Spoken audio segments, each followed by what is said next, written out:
আসসালামু আলাইকুম। অবিরাম বাংলা সংবাদে সবাইকে স্বাগত জানাচ্ছি। আমি ওয়াহিবা রাইয়ান। শুরুতেই বিআরবি কেবল সংবাদ শিরোনাম। ব্যাংককের ডক্টর ইউনূস ও মোদির বৈঠক, শেখ হাসিনাকে ফেরত চাইল বাংলাদেশ, ঢাকার সাথে ইতিবাচক ও গঠনমূলক সম্পর্ক চায় দিল্লি। প্রথম ধাপে 1,80,000 রোহিঙ্গাকে ফেরত নেবে মিয়ানমার, প্রক্রিয়াধীন আরও 70,000।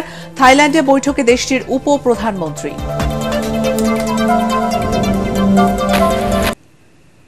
শুনছিলেন বিআরবি কেবল সংবাদ শিরোনাম, এখন বিস্তারিত। গণহত্যার দায়ে অভিযুক্ত শেখ হাসিনাকে ফিরিয়ে দিতে ভারতের প্রধানমন্ত্রীর প্রতি আহ্বান জানিয়েছেন প্রধান উপদেষ্টা ডক্টর মোহাম্মদ ইউনূস। থাইল্যান্ডের ব্যাংককে বিমস্টেক সম্মেলন শেষে নরেন্দ্র মোদীর সঙ্গে দ্বিপাক্ষিক বৈঠকে সীমান্ত হত্যা বন্ধ ও তিস্তার পানি বণ্টন নিয়েও শীর্ষ দুই নেতার মধ্যে আলোচনা হয়েছে বলে জানিয়েছেন প্রধান উপদেষ্টার প্রেস সচিব শফিকুল আলম। আর ভারতের পররাষ্ট্র সচিব বিক্রম মিশ্রি জানিয়েছেন ঢাকার সাথে ইতিবাচক ও গঠনমূলক সম্পর্ক চায় দিল্লি। ব্যাংকক থেকে বিস্তারিত জানাচ্ছেন একরামুল হক সায়েম। অবশেষে বরফ গলতে শুরু হলো ভারত বাংলাদেশ সম্পর্কের। অনুষ্ঠিত হলো ইউনূস মোদির বহুল প্রত্যাশিত বৈঠক। থাইল্যান্ডের ব্যাংককে বিমস্টেক সম্মেলনের ফাঁকে প্রধান উপদেষ্টা ডক্টর মোহাম্মদ ইউনূসের সাথে বৈঠক হয় ভারতের প্রধানমন্ত্রী নরেন্দ্র মোদির। বৈঠক চলে প্রায় 40 মিনিট। মাননীয় চিফ অ্যাডভাইজার মহোদয় ইন্ডিয়ার প্রধানমন্ত্রী শ্রী নরেন্দ্র মোদীর সাথে বৈঠক করেছেন এবং বৈঠকে আমাদের সাথে যে পারস্পরিক স্বার্থ সংশ্লিষ্ট যতগুলো ইস্যু ছিল সবগুলো নিয়ে কথা হয়েছে। এ সময় ক্ষমতাচ্যুত হয়ে পালিয়ে ভারতে অবস্থান নেয়া শেখ হাসিনাকে ফিরিয়ে দেয়া, সীমান্ত হত্যা ও তিস্তার পানি বণ্টন ইস্যুতে কথা বলেন ডক্টর মোহাম্মদ ইউনূস। শেখ হাসিনার প্রত্যর্পণ বিষয়ে কথা হয়েছে। শেখ হাসিনা যে ওইখানে বসে অনেক ধরনের ইনসেন্ডিয়ারি কমেন্ট করছেন সেগুলো বিষয়ে কথা হচ্ছে। তারপরে বর্ডার কিলিং নিয়ে কথা হয়েছে। আমাদের দুই দেশের মধ্যে যে গাঞ্জেস ওয়াটার ট্রিটিটা আপনি জানেন যে নতুন করে এটার এক্সপায়ার হয়েছে, নতুন করে ট্রিটিটা হওয়ার আবার কথা হচ্ছে, এবং তিস্তা ওয়াটার, এগুলো সবগুলো নিয়েই কথাবার্তা হয়েছে। আমি বলবো যে মিটিংটা খুবই কনস্ট্রাকটিভ, প্রোডাক্টিভ এবং ফ্রুটফুল হয়েছে।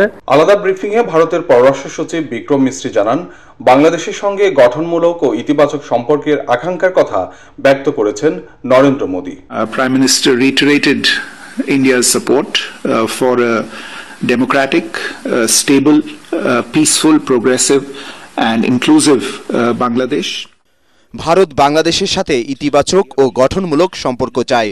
প্রধানমন্ত্রী নরেন্দ্র মোদী অন্তর্ভুক্তিমূলক, প্রগতিশীল, শান্তিপূর্ণ, স্থিতিশীল ও গণতান্ত্রিক বাংলাদেশের প্রতি তার সমর্থন পুনর্ব্যক্ত করেছেন।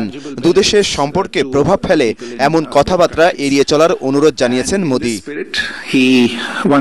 সব মিলিয়ে বিমস্টেক সম্মেলনে দুই শীর্ষ নেতার ঘনিষ্ঠ আলাপচারিতায় ভারত বাংলাদেশ সম্পর্কের নতুন মেরু উন্মোচন হয়েছে বলে মনে করছেন কূটনীতিকরা। গত বছরের 5 আগস্ট ক্ষমতাচ্যুত হয়ে সাবেক প্রধানমন্ত্রী শেখ হাসিনা ভারত পালিয়ে যাওয়ার পর থেকে দেশটির সাথে বাংলাদেশের সম্পর্কের অবনতি হতে থাকে।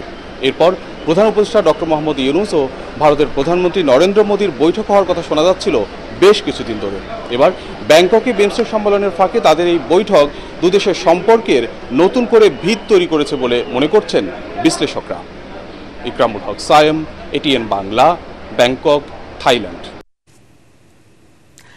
বাংলাদেশে আশ্রয় নেওয়া 8 লাখ রোহিঙ্গার মধ্যে প্রথম ধাপে 1,80,000 জনকে ফেরত নিতে রাজি হয়েছে মিয়ানমার। যাচাই বাছাই প্রক্রিয়াধীন আরও 70,000।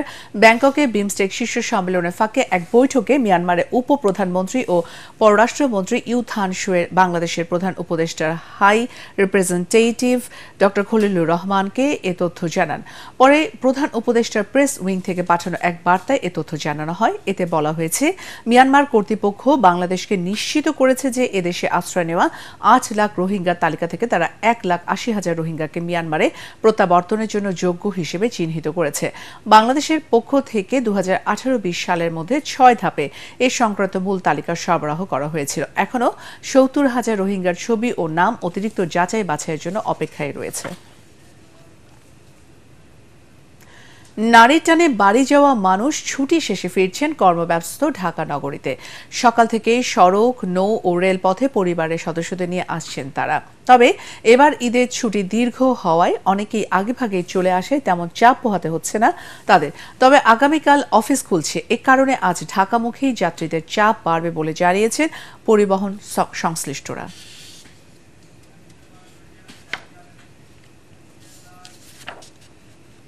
এখন আন্তর্জাতিক সংবাদ।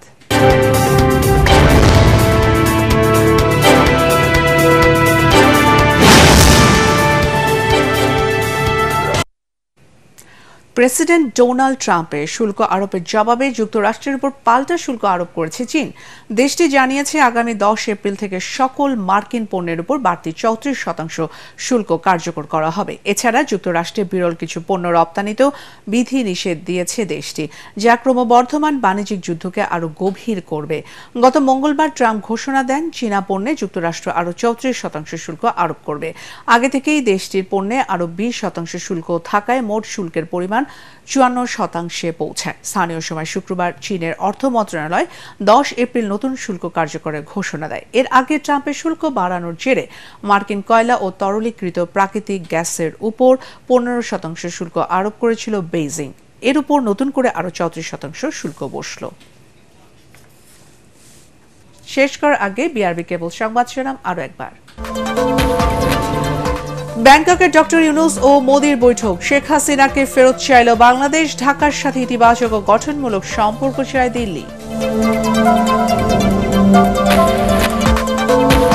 প্রথম ধাপে 1,80,000 রোহিঙ্গাকে ফেরত নেবে মিয়ানমার, প্রক্রিয়াধীন আরও 70,000। থাইল্যান্ডে বৈঠকে দেশটির উপপ্রধানমন্ত্রী।